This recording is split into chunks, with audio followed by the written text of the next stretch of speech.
கிறிஸ்துவுக்குள் பிரியமான என் அன்பு கர்த்தருடைய பிள்ளைகளே, இன்றைய நாளிலே நாம் வேதத்திலே ஒரு வசனத்தை வாசித்து தியானம் செய்ய போகிறோம். உபாகமம் புஸ்தகம் 4ஆம் அதிகாரம் 10ஆம் வசனம். உன் கண்கள் கண்ட காரியங்களை நீ மறவாதபடிக்கும் உன் ஜீவனுள்ள நாளெல்லாம் அவைகள் உன் இருதயத்தை விட்டு நீங்காதபடிக்கும் நீ எச்சரிக்கையாய் இருந்து உன் ஆத்துமாவை ஜாக்கிரதையாய் காத்துக்கொள். அவைகளை உன் பிள்ளைகளுக்கும் உன் பிள்ளைகளின் பிள்ளைகளுக்கும் அறிவிக்க கடவாய். அல்லேலூயா, அல்லேலூயா. என் அன்புக்குரியவர்களே, கர்த்தராகிய தேவன் மோசேக்கு சொல்லுகிறதான காரியங்கள். இந்த உபாகமம் புஸ்தகத்தை எழுதினது மோசே. மோசேயின் புஸ்தகங்கள் 5 ஆகமங்கள். இந்த மோசே லேவி கோத்திரத்தை சார்ந்தவன். லேவி கோத்திரத்தை சார்ந்த இந்த மோசேயை தேவன் 80வது வயதிலே அவனுக்கு தரிசனமாகி அவனை ஊழியத்துக்கு அழைத்தார். அவன் கர்த்தருடைய ஊழியத்தை செய்தான். அவன் கர்த்தருடைய ஊழியத்துக்கு வரும்போது கர்த்தர் அவனோடு கூட பேசினார். முதலாவதாக அக்கினி நடுவில் இருந்து அவனோடு பேசினார். முட்செடி பற்றி எரிந்தது. அந்த முட்செடி நடுவிலே தேவன் மோசேக்கு தரிசனமானார். ஆகவே மோசேக்கு தரிசனமான தேவன் தான் மோசேயோடு பேசினார். ஆகவே அந்த தேவன் ஆபிரகாம், ஈசாக்கு, யாக்கோபு என்பவருடைய தேவன். அந்த 3 பேரும் முற்பிதாக்கள். அந்த முற்பிதாக்களுக்கு தேவன் பண்ண உடன்படிக்கையை நினைவு கூர்ந்து மோசேயை தெரிந்து கொண்டு மோசேயை இஸ்ரவேலுக்கு இரட்சகனாக, இஸ்ரவேலின் மீட்பராக, இஸ்ரவேலுக்கு தீர்க்கதரிசியாக தேவனாகிய கர்த்தர் தெரிந்து கொண்டு அவனை பெயர் சொல்லி அழைத்து அவனுக்கு அபிஷேகத்தை பண்ணி அவனை கனமான ஊழியத்திற்கு தேவன் தெரிந்து கொண்டார். ஆகவே அந்த மோசேயின் மூலமாய் தேவன் முகமுகமாய் பேசினார். மோசே தேவனுடைய வார்த்தை கேட்டு அதை அப்படியே எழுதி இஸ்ரவேலராகிய தம்முடைய ஜனத்திற்கு கொடுத்தான். ஆகவே அந்த வார்த்தையை தான் நாம் இன்றைக்கு தியானிக்கிறோம். என் அன்புக்குரியவர்களே, இந்த 4:10 சொல்லப்பட்டிருக்கு. உபாகமம் 4:10, உன் கண்கள் கண்ட காரியத்தை நீ மறவாதபடிக்கு. ஆகவே கண்கள் கண்ட காரியம். மோசேயின் கண்கள் கர்த்தரை கண்டது. மோசேயின் கண்கள் தேவனை தரிசித்தது. மோசேயின் காதுகள் தேவ சத்தம் கேட்டது. மோசேயின் நாவு தேவனோடு பேசியது. மோசே தேவனோடு கூட நடந்தான். என் அன்புக்குரியவர்களே, தேவனோடு சஞ்சரித்தான், தேவனோடு சம்பாஷித்தான், தேவ சமூகத்திலே காத்திருந்தான். அப்போ தேவ சமூகத்திலே காத்திருக்கிற மோசையோடு தேவன் பேசின வார்த்தைகள் தான் ஆதி ஆகமத்திலிருந்து உபாகமம் புஸ்தகம் வரைக்கும் 5 ஆகமங்களை கடவுள் பேசி அவன் எழுதினதான வார்த்தைகள் என்று பரிசுத்தவான்களால் அறிவிக்கப்படுகிறது. வேத பண்டிதர்களால் கூறப்படுகிறது. வேத ஆராய்ச்சியாளர்களால் அது சொல்லப்படுகிறது. ஆகவே இன்றைக்கு அந்த வார்த்தையை தான் நாம் இப்பொழுது தியானித்துக் கொண்டிருக்கிறோம். உன் கண்கள் கண்ட காரியங்களை நீ மறவாதபடிக்கு. முதலாவதாக மோசேயை பார்த்து சொல்றார். என்ன சொல்றாரு? உன் கண்கள் கண்ட காரியத்தை நீ மறவாதபடிக்கு. ஆகவே கடவுளை ஏற்றுக்கொண்ட ஜனங்கள், கடவுளை பின்பற்றுகிற ஜனங்கள், கடவுளை வழிபடுகிற ஜனங்கள், கர்த்தராகிய தேவனை தொழுது கொள்ளுகிற ஜனங்கள் முதலாவது கண்கள் கண்ட காரியத்தை மறக்க கூடாது. அல்லேலூயா. அப்போ நாம் எதை கண்டோம் என்றால் வேத வசனத்தை கண்டோம். அல்லேலூயா. அந்த வேத வசனம் என்னவாக இருக்கிறது? வார்த்தையாக இருக்கிறது. வார்த்தை என்னவாக இருக்கிறது? இயேசுவாக இருக்கிறார். அந்த வார்த்தை மாம்சமானது. அந்த வார்த்தை இந்த பூமியிலே இயேசு என்ற நாமத்திலே வெளிப்பட்டது. ஆகவே நாம் பிதாவாகிய தேவனையும் பார்க்கவில்லை, கர்த்தராகிய இயேசுவையும் பார்க்கவில்லை, பரிசுத்த ஆவியானவரை உணர்கிறோம். அதே நேரத்தில் தேவனுடைய வார்த்தையை புரிந்து கொள்கிறோம், தேவனுடைய வார்த்தையை விசுவாசிக்கிறோம். வேதம் சொல்லுகிறது, கண்டு விசுவாசிக்கிறவனை பார்க்கிலும் காணாத விசுவாசிக்கிறவன் பாக்கியவான். அல்லேலூயா. ஆகவே நீங்களும் நானும் காணாமல் விசுவாசிக்கிறோம். மோசே கண்டான், ஆபிரகாம் கண்டான், ஈசாக்கு கண்டான், யாக்கோபு கண்டான், வேதத்தில் இருக்கிறதான பரிசுத்தவான்கள் கண்டார்கள். தீர்க்கதரிசிகள் கண்டார்கள், அப்போஸ்தலர்கள் கண்டார்கள், எல்லோரும் கண்டார்கள். ஆனால் நீங்களும் நானும் காணவில்லை, விசுவாசிக்கிறோம். ஆகவே விசுவாசிக்கிறவர்களாகிய நீங்கள் பாக்கியவான்கள் என்பதை மறந்து போக வேண்டாம். உங்கள் கண்கள் கண்ட காரியங்களை நீ மறவாதபடிக்கும் உன் ஜீவனுள்ள நாளெல்லாம் அவைகள் உன் இருதயத்தை விட்டு நீங்காதபடிக்கு எச்சரிக்கையாயிருந்து.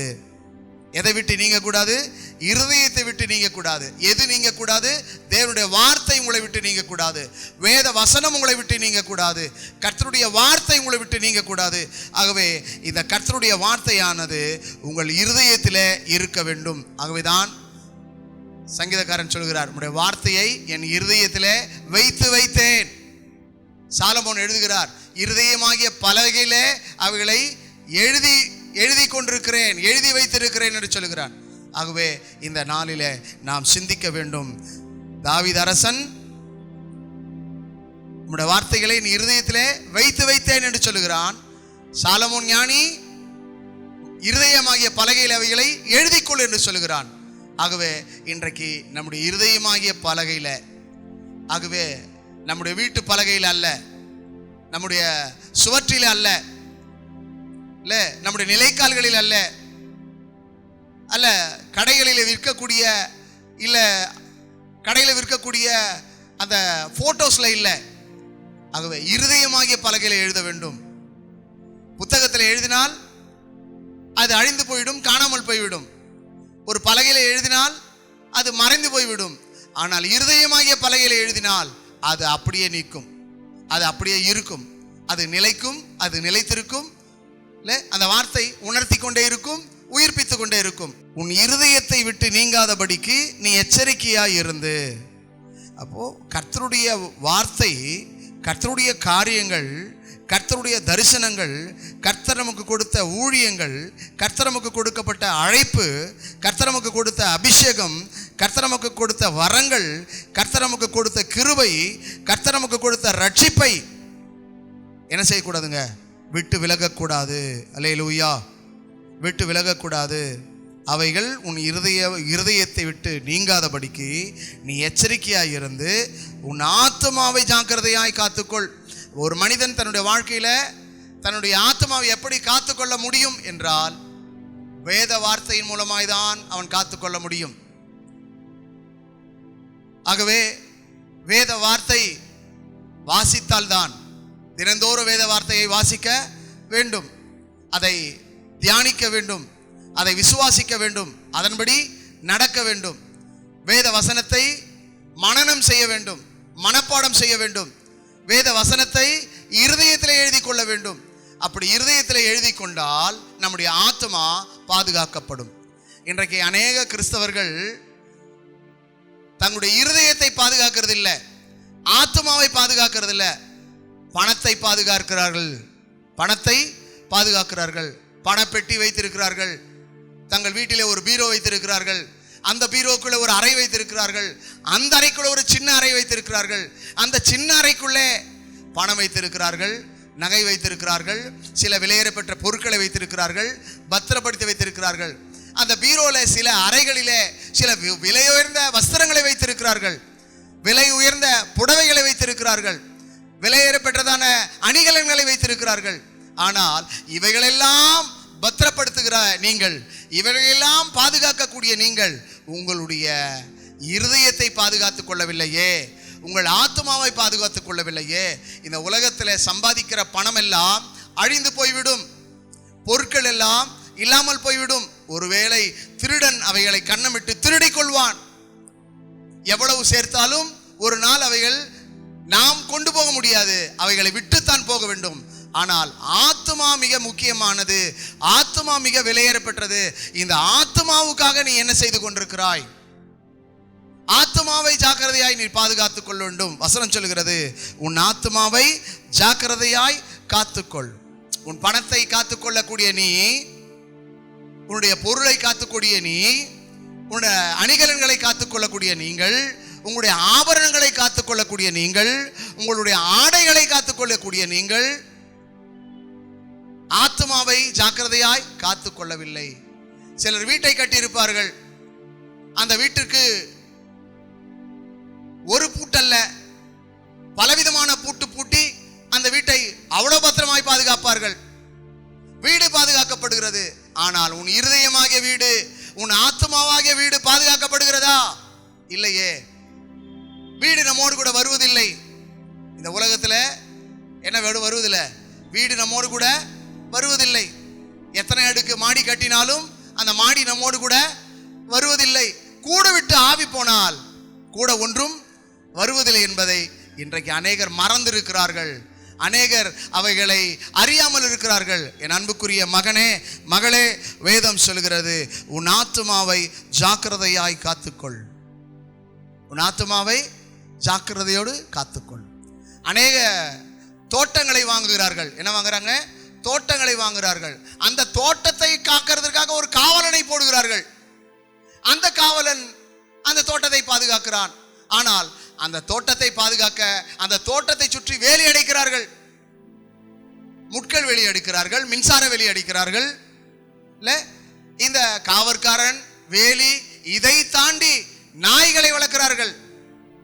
பெரிய பெரிய நாய்கள், விலையேற பெற்ற நாய்கள், அநேக பணம் கொடுத்து நாய்களை கொண்டு வந்து நாய்கள் தன்னுடைய தோட்டத்தை பாதுகாக்கும், தன்னுடைய வீட்டை பாதுகாக்கும்.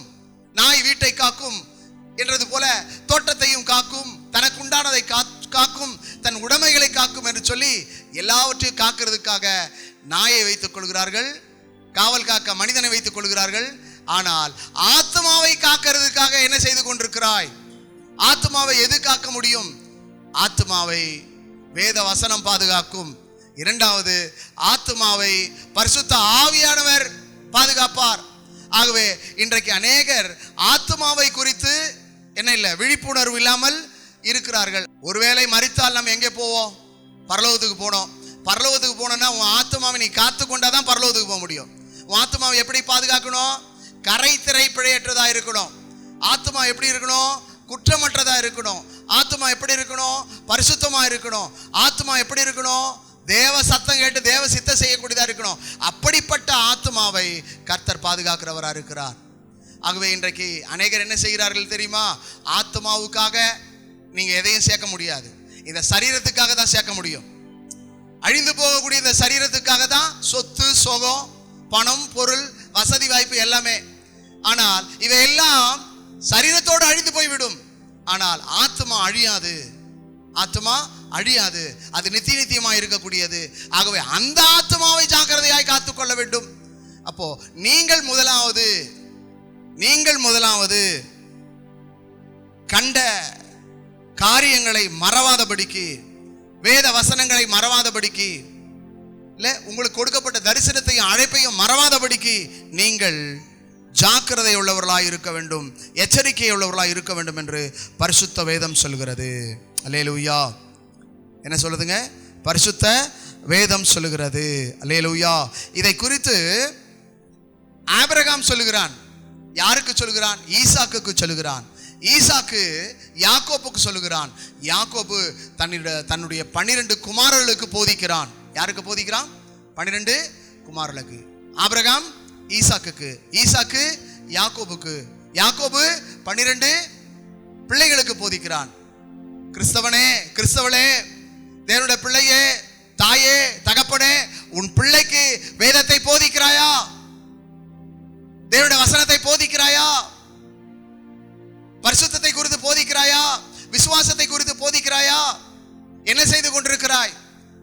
நீ உன் ஆத்மாவை பாதுகாக்கவில்லை, உன் பிள்ளைகளுடைய ஆத்மாவையும் பாதுகாப்பதற்குண்டான வழி இல்லாமல் இருக்கிறது. ஆனால் ஆபிரகாம் தன் பிள்ளைகளுக்கும் பிள்ளைகளின் பிள்ளைகளுக்கும் அவர்களை உபதேசித்தான், மறவாதபடிக்கு. ஏனென்றால் ஆபிரகாமை கர்த்தர் அழைத்து அவனோடு முகமுகமாய் பேசினார். அவனுக்கு தரிசனமானார், அவனுக்கு வெளிப்பட்டார். ஆபிரகாமோடு பேசின தேவன் அவனுடைய பிள்ளைகளோடு பேசினார், அவனுடைய சந்ததியோடு பேசினார். இன்றைக்கு உங்களோடும் உங்கள் சந்ததியோடும் கர்த்தர் பேச வேண்டுமானால் நீங்கள் உங்கள் பிள்ளைகளுக்கு நம்முடைய தேவன் யார் என்பதை வெளிப்படுத்த வேண்டும். நம்முடைய தேவன் ஜீவனுள்ள தேவனாய் இருக்கிறார். நம்முடைய தேவன் பரிசுத்தமுள்ள தேவனாய் இருக்கிறார். நம்முடைய தேவன் உண்மையுள்ள தேவனாய் இருக்கிறார். நம்முடைய தேவன் நீதியை சரி கட்டுகிற தேவனாய் இருக்கிறார். நம்முடைய தேவன் இந்த பூமியிலே ஒளியாயிருக்கிறார். நம்முடைய தேவன் நமக்கு நியாயம் செய்கிற தேவனாய் இருக்கிறார் என்பதை நீங்கள் உங்கள் பிள்ளைகளுக்கு போதிக்க வேண்டும். உங்கள் பிள்ளைகள் அவர்கள் பிள்ளைகளுக்கு போதிப்பார்கள். அப்படி என்றால் உங்கள் ஆத்துமாய் பாதுகாக்கப்படும். உங்கள் ஆத்துமா பாதுகாக்கப்படும். உங்கள் ஆத்துமா பாதுகாப்பதற்காகத்தான் வேதம் நமக்கு அநேக காரியங்களை கற்றுக் கொடுக்கிறது. இப்போ சங்கீதக்காரன் எழுதுகிறார் 34ஆம் சங்கீதத்தில் 13ஆம் வசனத்தில் எழுதுகிறார். என்ன எழுதுகிறார்னா, உன் நாவை பொல்லாப்புக்கும் உன் உதடுகளை கபட்டு வசனிப்புக்கும் விலக்கி காத்துக்கொள். முதல்ல ஆத்மாவை காத்துக்கொள்ளும். இப்போ அடுத்தது இந்த ஆத்மா கெட்டு போகாத இருக்கணும்னா உன் உதடை காத்துக்கொள்ளணும். ஆமீன் சொல்லுங்க. என்ன காத்துக்கொள்ளணும்? உதடுகள். ஆகவே இந்த உதடுகள் கீழே தான் என்ன இருக்குது? ஜீவனும் மரணமும் இருக்கிறது. இந்த உதடுகளின் கீழே பாம்பின் விஷம் இருக்குது. பாம்புடைய விஷத்தை பார்க்கலாம், மனிதனுடைய விஷம் தான் பெருசு. பாம்பு ஒரு முறை தான் கடிக்கும், மனுஷன் தினந்தோறும் என்ன பண்ணுவான்? கடித்துக்கொண்டே இருப்பான். பாம்பின் விஷத்தை பார்க்கலாம், மனித விஷம் மிக மோசமானது. பாம்பு கடித்தால் ஒரே நேரத்தில் மரித்து போயிடுவான். ஆனா மனிதன் விஷத்தை கொண்டால் ஒவ்வொரு நாளும் அந்த விஷம் அவனை சாகடிக்கையாக கிடைக்காது. கடைசி வரைக்கும் அவன் போராடி கொண்டு தான் இருக்கணும். ஒரே நாளில் மரணம் வராது. ஆனால் பாம்பு கடித்தா ஒரே நாள் மரணம். மற்ற விஷஜந்துக்கள் கடித்தால் ஒரே நாள் மரணம். ஆனால் மனுஷன் மாத்திரம் அப்படி அல்ல. மனுஷன் சொல்ற வார்த்தைகள் எல்லாம் ஒவ்வொரு நாளும் விஷமாகத்தான் இருக்கிறது. அல்லேலூயா, அல்லேலூயா. ஆகவே தான் வசனம், உன் நாவை பொல்லாப்புக்கும், சொல்லுங்க பார்க்கலாம், எதை எதை? உன் நாவை பொல்லாப்புக்கும் உன் உதடுகளை கபட்டு வசனிப்புக்கும். அப்போ அநேகருக்குள்ள என்ன இருக்குன்னா கபடு இருக்கிறது. வெளியே நல்லா தான் பேசுறாங்க, ஆனா உள்ளக்குள்ள என்ன இருக்கு? கபடு இருக்குது. ஆகவே கபடு செய்கிற நாவு சுட்டெரிக்கப்படும். கபடு செய்கிற நாவு அறுக்கப்படும். கர்த்தாவே பொய் உதடுகளுக்கும் கபட நாவுக்கும் என் ஆத்துமாவை விலக்கி காத்துக்கொள்ளும். ஆகவே இன்றைக்கு அநேகருடைய வாழ்க்கையில இந்த பொல்லாத உதடுகள், கபட்டு வசனிப்புகள் அநேகருடைய ஆத்துமாவை கெடுத்து கொண்டிருக்கிறது. அல்லேலூயா, அல்லேலூயா. ஆகவே தான் வேதம் சொல்லுகிறது, உன் நாவை பொல்லாப்புக்கும் உன் உதடுகளை கபட்டு வசனிப்புக்கும் என்ன பண்ணுங்க? விலக்கி காத்துக்கொள். அல்லேலூயா. பிரசங்கி புஸ்தகம் 5ஆம் அதிகாரம் 1ஆம் வசனம், நீ தேவ ஆலயத்துக்கு போகும்போது உன் நடையை காத்துக்கொள். ஒன்று ஆத்துமாவை காத்துக்கொள், இரண்டாவது உன்னுடைய உதடுகளை காத்துக்கொள், மூன்றாவது உன் நடையை காத்துக்கொள். அல்லேலூயா.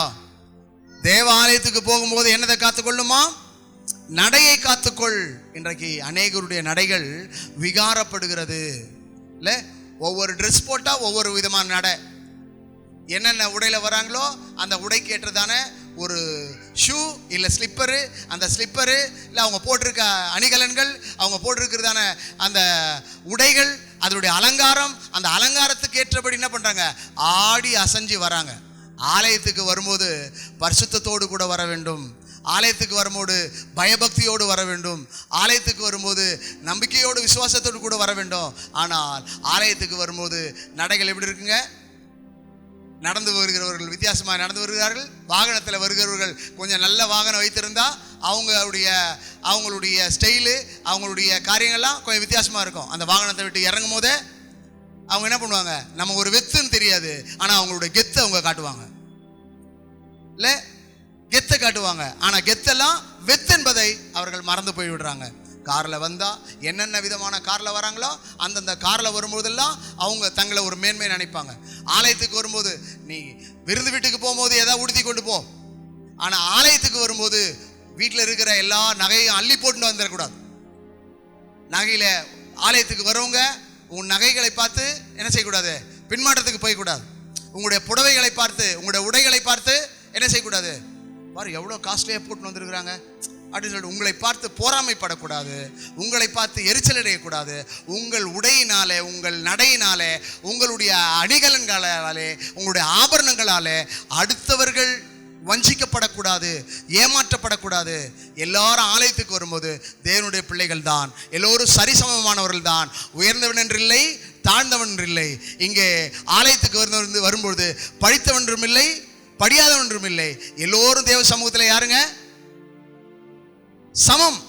தேவ சமூகத்தில் எல்லாமே சமமாக இருக்கணும். ஆனால் தேவ சமூகத்தில் அநேகர் எப்படி வராங்கன்னா தங்களை அலங்கரித்து கொண்டு ஆடம்பரமாய், இல்லை, ஆடம்பரமாய் அலங்காரமாய் வருகிறார்கள். ஆனால் அவர்களுக்குள்ளே ஆணவம் காணப்படுகிறது, கர்வம் காணப்படுகிறது. இப்படியெல்லாம் ஆலயத்துக்குள் வரக்கூடாது என்று வேதம் சொல்கிறது. நீ தேவாலயத்துக்கு வரும்போது உன் நடையை காத்துக்கொள். அப்போ தேவாலயத்துக்கு வரும்போது என்ன பண்ணணும்? ஆவியிலே எளிமை உள்ளவர்களாக இருக்கணும்.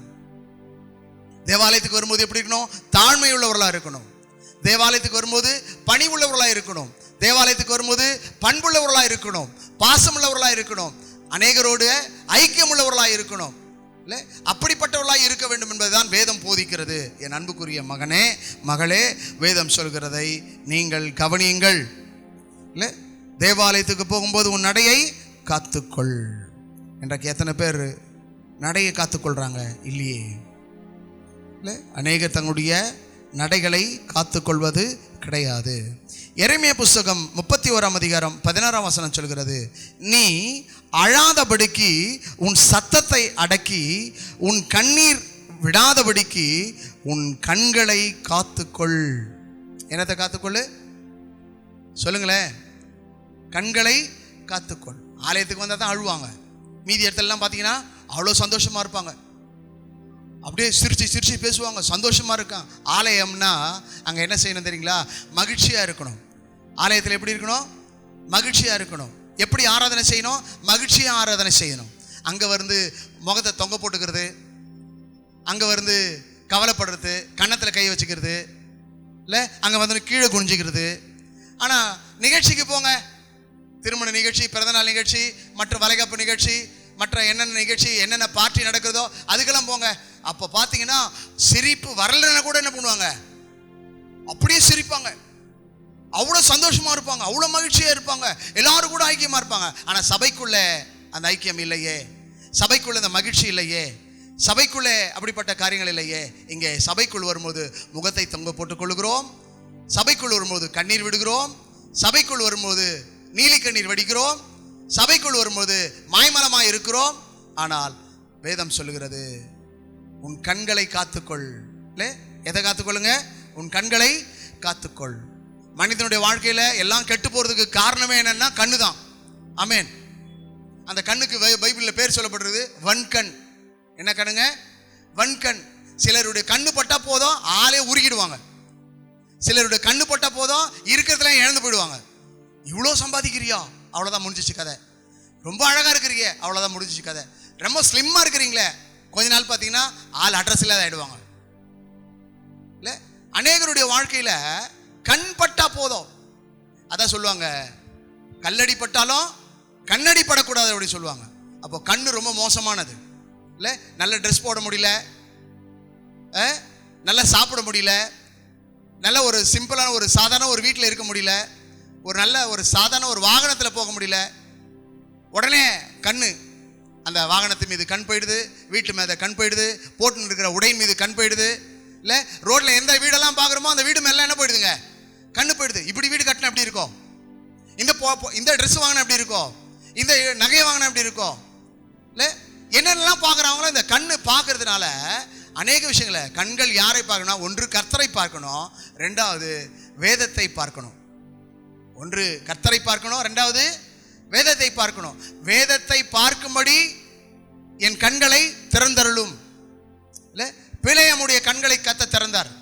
பிழையமுடைய கண்கள் எங்கே போச்சுன்னா காசு மேலே போச்சு. ஆனால் கர்த்தருடைய கண்களை திறந்தார்.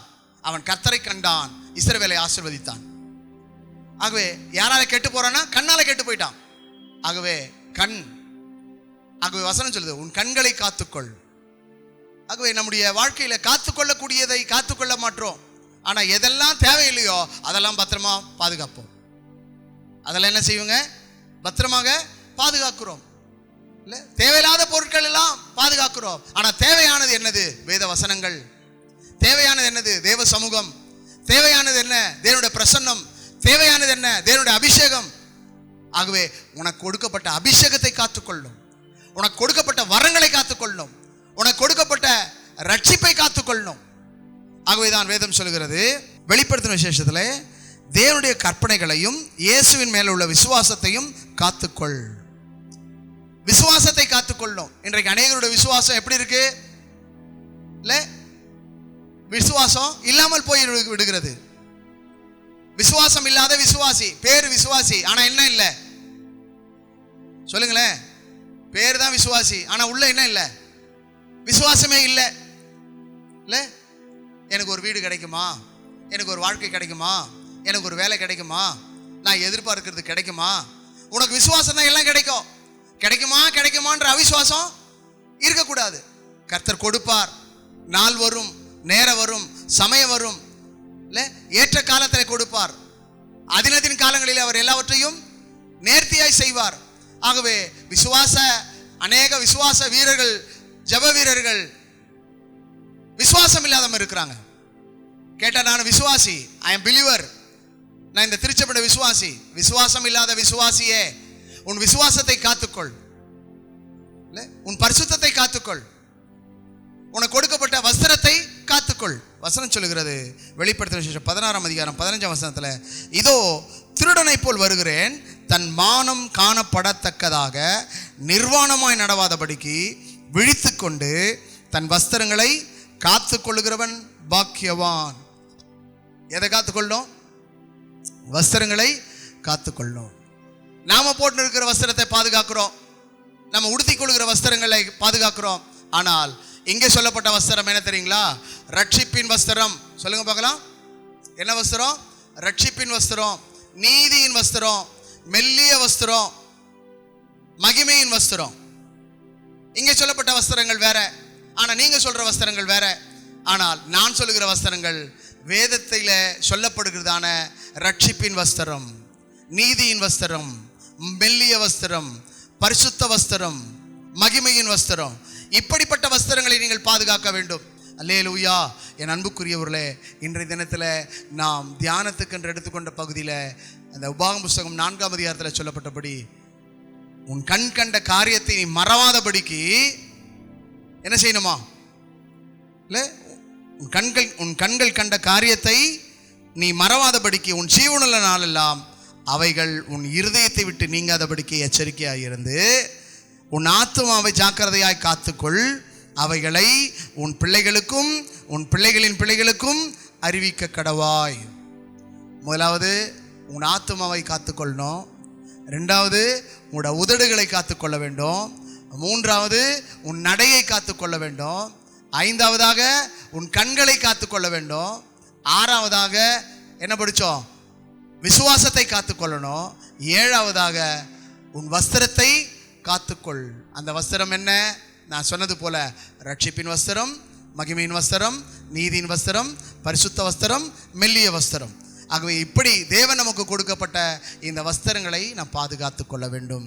இதை தான் கர்த்தர் நமக்கு சொல்லுகிறார். ஆகவே இந்த மாலை நேரத்தில் இந்த வார்த்தை கேட்டுக்கொண்டிருக்கிற என் அன்புக்குரிய சகோதரனே, சகோதரியே, கர்த்தருடைய பிள்ளையே, உன் ஆத்துமா விலையேறப்பெற்றது. உன் ஆத்துமாவை நஷ்டப்படுத்தாதே. உன் ஆத்துமா பூமிக்குரியதல்ல, அது பரலோகத்துக்குரியது. பரிசுத்தமாய் இருந்தால் பரலோகத்துக்கு போக முடியும். பாவம் செய்தால் அந்த ஆத்துமா நரகத்துக்கு போய்விடும். ஆகவே உன் ஆத்துமாவை பாதாளத்துக்கு விலக்கி காக்க வேண்டுமானால் வேத வசனம் உனக்குள்ள இருக்க வேண்டும். தேவ தரிசனம் உனக்குள்ள இருக்க வேண்டும். தேவனுடைய ரட்சிப்பு உனக்குள்ள இருக்க வேண்டும். ஆகவே என் அன்புக்குரிய மகனே, மகளே, இன்றைய நாளில் சொல்லப்பட்ட வார்த்தையை நீ விசுவாசித்து அதன்படி வாழ்வாயானால், அதன்படி நடப்பாயானால், அவைகளை கை கொள்வாயானால், அவைகளை உன் பிள்ளைகளுக்கும் உன் பிள்ளைகளின் பிள்ளைகளுக்கும் போதிப்பாயானால் நீ ஆசீர்வதிக்கப்படுவாய். உன்னை கர்த்தர் பரலோகத்துக்கு கொண்டு செல்வார். நீ பரலோகத்துக்கு செல்வாய், பாதாளத்துக்கு அல்ல, பரலோகத்துக்கு செல்ல முடியும். இந்த வசனத்தை நீ வாசித்து, அதை விசுவாசித்து, அதை தியானித்து, அதன்படி நடப்பாயானால் உனக்கு மோட்சானந்த பாக்கியம் உண்டு, மோட்சானந்த வாழ்க்கை உண்டு. அந்த மோட்சத்திலே, பரலோகத்திலே, சொர்க்கத்திலே கர்த்தருடைய ஆசீர்வாதங்கள் உனக்கு கொடுக்கப்படும். நாம் ஜெபம் செய்வோம். வானத்துக்கும் பூமிக்கும் தேவனாகிய கர்த்தாவே, இந்த அருமையான நாளிலே ஆண்டவரே, உம்முடைய நாமத்தினாலே நாங்கள் கூடி வந்திருக்கிறோம். இன்றைக்கு கேட்ட இந்த வசனத்தின்படி ஒவ்வொருடைய வாழ்க்கையில் ஆத்மா எவ்வளவு முக்கியமானது என்பதை ஒவ்வொருவரும் நிதானித்து அந்த ஆத்மாவை பாதுகாத்துக் கொள்ள கர்த்தர் உதவி செய்யும். ஆண்டவரே, சுய ஞானத்தில், சுய அறிவில், சுய புத்தியில் ஆத்மாவை காக்க முடியாது. பரிசுத்த ஆவியானவரால் மாத்திரம்தான் ஆத்மாவை காக்க முடியும். வேத வசனத்தை வாசித்து அதன்படி நடந்தால்தான் ஆத்மாவை பாதுகாக்க முடியும். ஆகவே இந்த நாளிலே ஒவ்வொருவரும் வேத வசனத்தை வாசித்து பரிசுத்த ஆவிக்குள் தன் ஆத்மாவை காத்துக்கொள்ள உதவி செய்யும். ஒவ்வொருவரையும் ஆசீர்வதியும். ஒவ்வொருவரையும் கர்த்தர் சாட்சியாக நிறுத்தும். இயேசுவின் நாமத்தில் பிதாவே, ஆமென். கர்த்தர் தாமே உங்கள் ஒவ்வொருவரையும் ஆசீர்வதிப்பாராக. ஆமென்.